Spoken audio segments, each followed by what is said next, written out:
Can't even see my hair, which is okay, I guess, because it's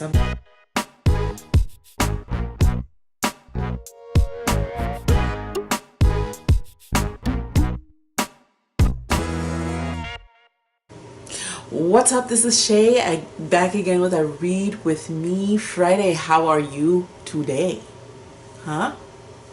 Oh, that is great. So, I have been getting some questions about books to read to the younger children. As a children's desk library assistant, I always got questions like, what do you recommend for kids in the second grade? What do you recommend for my toddler? And even last Read With Me Friday, I got a question from a mom of a 9-month-old baby.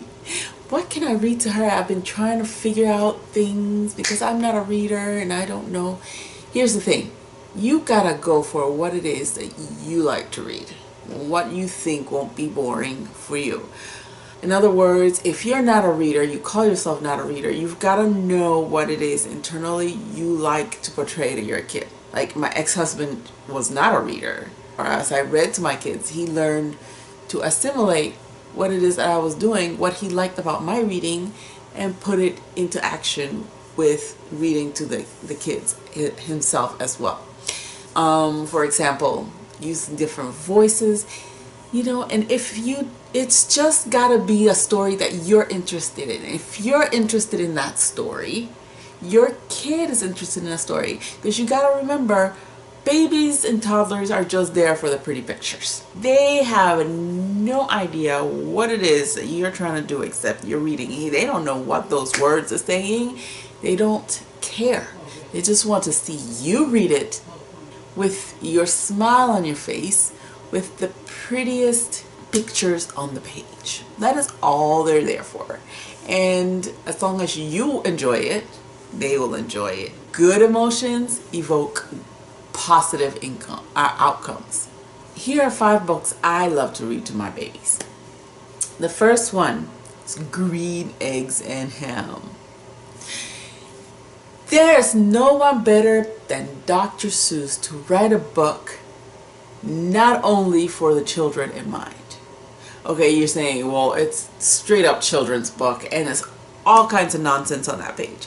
But you know that there's some kind of message in there for the adults, like through the Lorax, with the deforestation issue. You're talking about the Cat in the Hat, about obedience, and Green Eggs and Ham is about eating your food and not judging by what you see. You should try everything at least once and see if you like it. If you try it, then you will like it.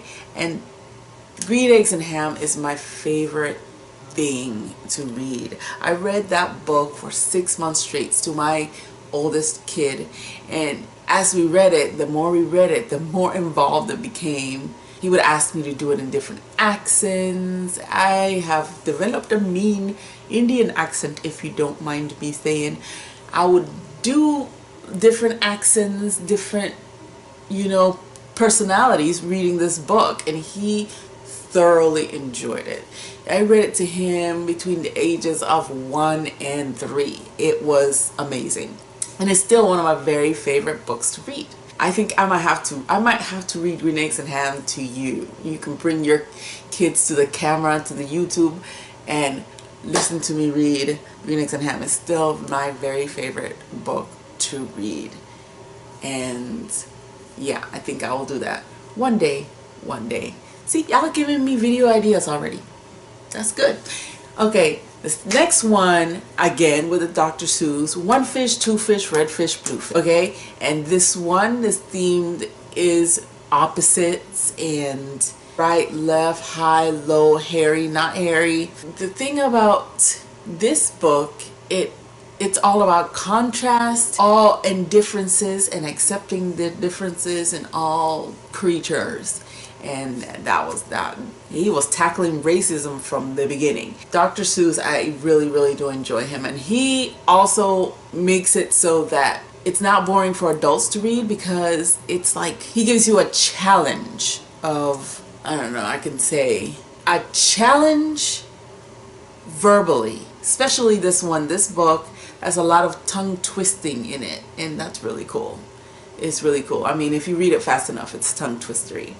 If you read it in a normal pace or a slower pace, then you should be okay. But your kid will enjoy it either way because the words sound funny. They just do. The next book, I have to say, is Skippy Jon Jones. Skippy Jon Jones is about a Siamese cat that believes he is a Chihuahua. This little kitty boy, that's what the author calls her. Her name is Judy Schachner, and Judy Schachner calls him a kitty boy. This little kitty boy has a wild imagination. He goes off on adventures with a band of Chihuahuas, and he is Skippy Jon Jones, the Bandito Chihuahua. And there's a whole series of books on Skippy Jon. The very first one is my favorite because I had never heard of Skippy Jon until my ex-husband brought that book home to read to my two littlest. And I read it to them and I thought, oh my goodness, this is such a funny little story. Out comes the accent. It's very interactive too because there's a song that Skippy Jon always sings and the kids get really into it. And I love Skippy Jon Jones. The next book is called Don't Let the Pigeon Drive the Bus by Mo Willems. Mo Willems is an amazingly funny writer.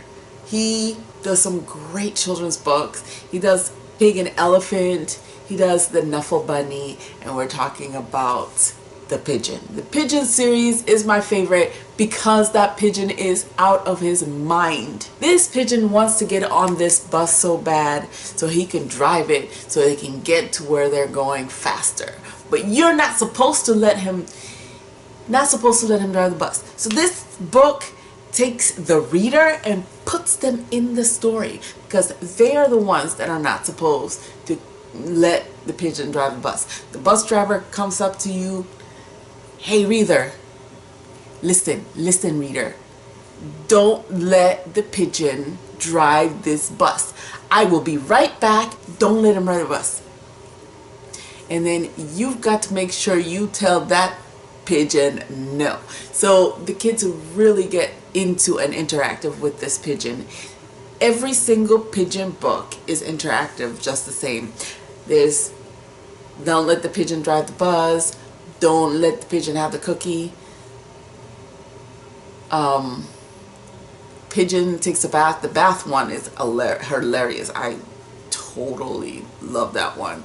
But all of it is just, he is hilarious. And if you just want a light reading with the baby and laughing, then the pigeon books, you can't go wrong with them pigeon books. Any Mo Willems children's book. I don't know if he has adult books because I don't know.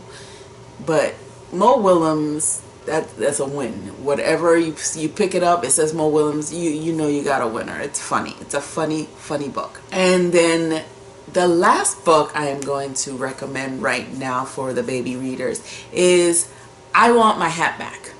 I Want My Hat Back has very few words, lots and lots of pictures, but it's edgy as heck. It's about a bear who has a hat, and the hat goes missing all of a sudden, and he goes back to each and every animal he saw since he last saw his hat and asks them, I want my hat back, trying to find his hat.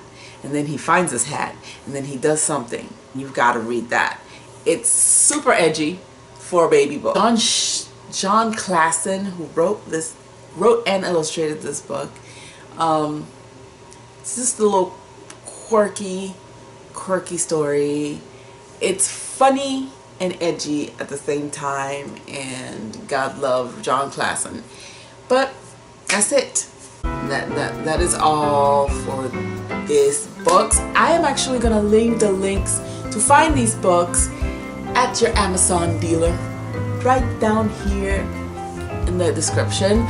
I would like to invite you to please subscribe, and if you like this and you want to share with other parents of babies, please hit that like button and share with your friends, because I do this every Friday with Read With Me Fridays.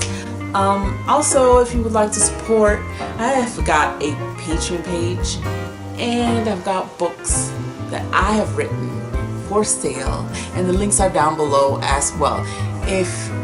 That is it. Till next time, much love. Bye.